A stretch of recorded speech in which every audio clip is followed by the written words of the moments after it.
Hi S1, welcome to your fifth English lesson on the private reading project and the investigative approach. This is just a quick reminder of the action plan over the 4 weeks that we have been working, and today we are going to look at how to research your information for your investigation. Now you would have had a starter quiz and you would have done that with your teacher on the live lesson, so we'll just move on. And equally, you would have been told for your private reading notes, you had to write down the name of the text, the genre, and a rating, unless you had the differentiated version. But let's move on to the S1 investigation. And as a reminder, we're looking at selecting and finding information, organising new texts, creating new texts, presentation skills, and interdisciplinary learning. Now, when you come to do your research, you want to be able to get it all done in 1 hour. So you're going to need your skimming and scanning tools. But before you start your research, you want to have a really clear topic in mind. Now, your topic, because we're working with the science department, is acid rain. And you have to pick 5 questions to investigate, or 3 to 5 questions to investigate if you're using the differentiated version. And you can speak to your science teacher to ask about the questions you might want to ask. But here are 2 just now to get you started. You could investigate what are the causes of acid rain and what are the effects of acid rain on wildlife. So these are 2 already that you could use if you want to. Before you start your research, you want to complete this table. So write down your 5 questions. And this helps narrow your research so that otherwise you'd be typing just the words acid rain into Google and coming up with far too much information. Now, on your live lesson, we discussed what makes a reliable source, but if you're still not sure, please go and check with your English teacher. I also need you to complete this table really quickly, the advantages and disadvantages of using different sources, but again, this would have been discussed in your live lesson, so your teacher can help you if you haven't already done this. Let's look at how to research now though. My investigation on golden doodles, because I have a miniature golden doodle at home. However, your investigation will be with the science department, so you will be guided towards a particular topic, okay? I'm going to start with Google because let's face it, most of us do. And I'm going to type in golden doodles. Now, I'm not finished typing yet because when I thought about my information, remember you were asked to come up with your 5 questions, the things you wanted to find out.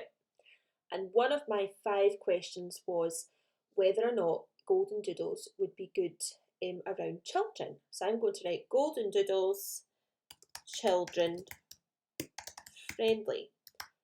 Oh, it would help if I wrote it out properly, wouldn't it? Now, I'm not feeling the need to write a huge sentence into the bar. I'm just typing the key words that I need. Golden doodles, children friendly. I'm going to hit return. Now what I'm going to do is scan using my scanning tools to find appropriate websites that I think would have suitable information. So if I look through, we've got trendingbeads.com, oodlelife.com, goldendoodleadvice.com, Spruce Pets. I'm going to go with Golden Doodle Advice because that's what I want to find out. However, I don't want to spend, I don't want to spend loads of time on a website that I actually don't think is very useful. So I'm going to skim read, which means, remember, just skimming quickly over the passage, getting the gist. So I know let's talk about with kids. What is a golden doodle? Different size, qualities of needs. More about kids. Right, there's loads here about whether or not they'll be good with kids. So that's excellent. Okay. Now, remember that my question was, are they good with children? So I'm only looking for words like kids or children right now, okay?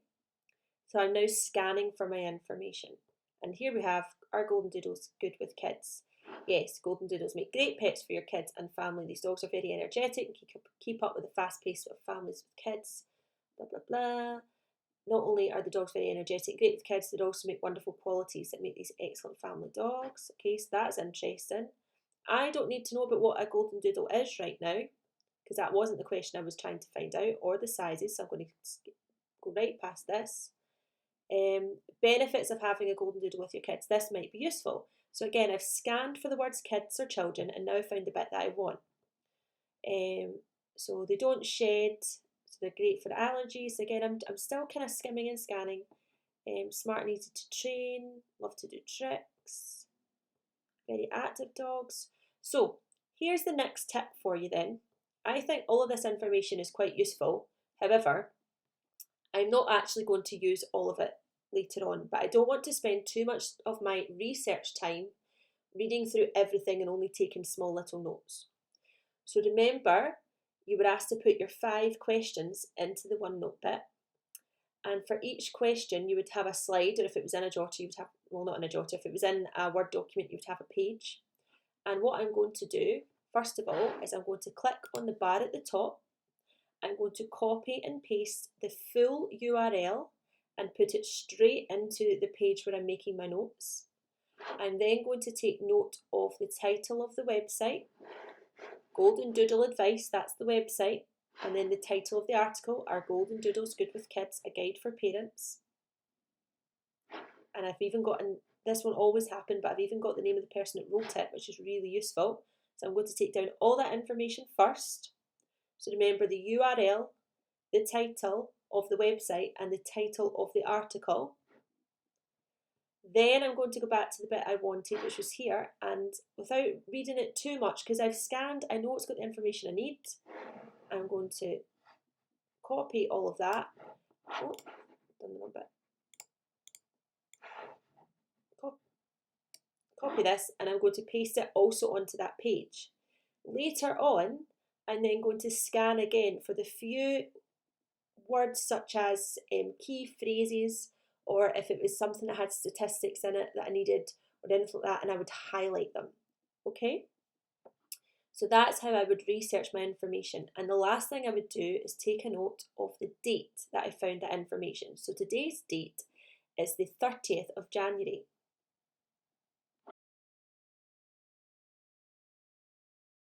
I'm going to start a page in my OneNote, and I've called it My Investigation Notes. And remember, one of my questions was, are golden doodles child friendly? Ooh, always check your spelling. Okay, that was one of my questions. And then if I go back to here, and remember I found this information, so remember I'm going to copy the website, put it there, come on,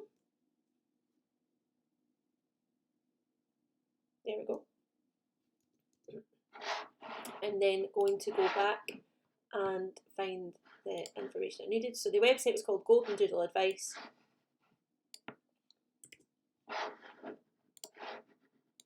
So I'm going to write Golden Doodle Advice, and then I'm putting in the name of the article, and then I'm going to go and find that information I wanted, which was down here, and copy that, put that in here, and then I'm just going to put a wee bit here that says date, access, 30th January 2021. And then that's freed me up, and now I can go straight to another website and find even more information about whether or not they're good for kids. I'd probably find 2 websites for each of my questions. Hope that's useful for you. Okay, so just as a reminder then, you might have already started your research, but if not, you will be able to do that in lesson 6.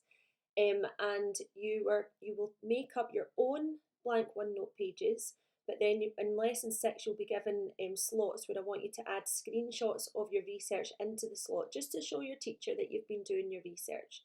You can speak to your science teacher about the investigation also, but please make sure that you wait until you've actually started to cover acid rain. You'll be given a refresher on lesson 6 and time to complete your research notes. Hope that's useful for you. Just as a reminder then, you would have covered adverbs in your private reading notes, and you would have looked at researching information. And for next lesson, just make sure your private reading notes have been completed and that you feel confident in researching. Bye for now.